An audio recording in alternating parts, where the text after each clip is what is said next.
На днях в городской администрации прошли публичные слушания по вопросу о преобразовании муниципальных образований путем объединений Канашского городского округа и Канашского муниципального округа. Жень, мы сегодня проводим публичные слушания.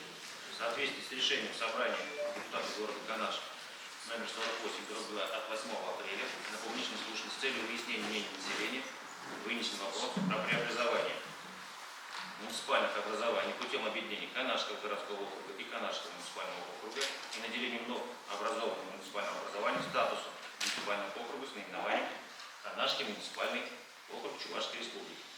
Для участия жителей города в публичных слушаниях обеспечение возможности представления использовалась федеральная государственная информационная система «Единый портал государственных и муниципальных услуг».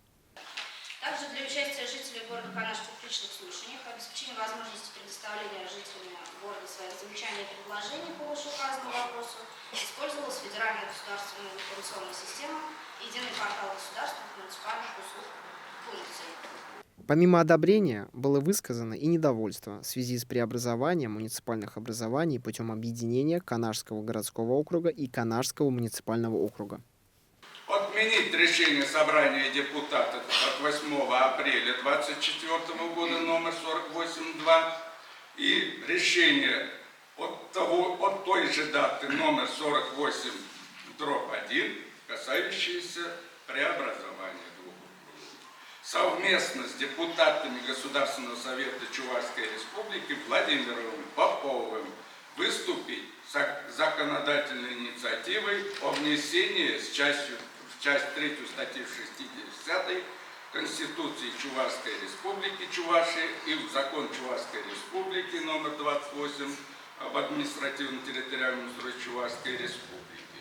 В случае внесения Государственным советом Чувашской Республики изменений в Конституции Чувашской Республики и в закон Чувашской Республики от 19 декабря 1997 года,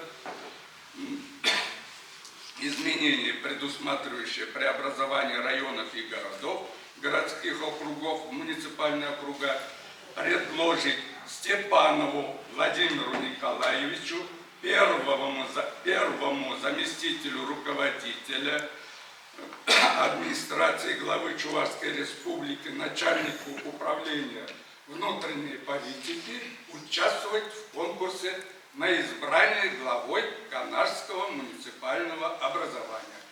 В публичных слушаниях приняли участие 111 граждан города Канаш, и по результатам голосования было принято решение одобрить проект о согласии на преобразование муниципальных образований путем объединения Канашского городского округа и Канашского муниципального округа.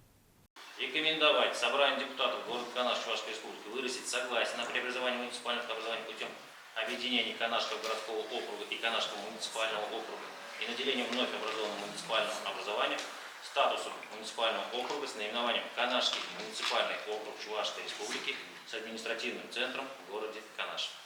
Давайте разберемся. Адель Замалдинов, город Канаш.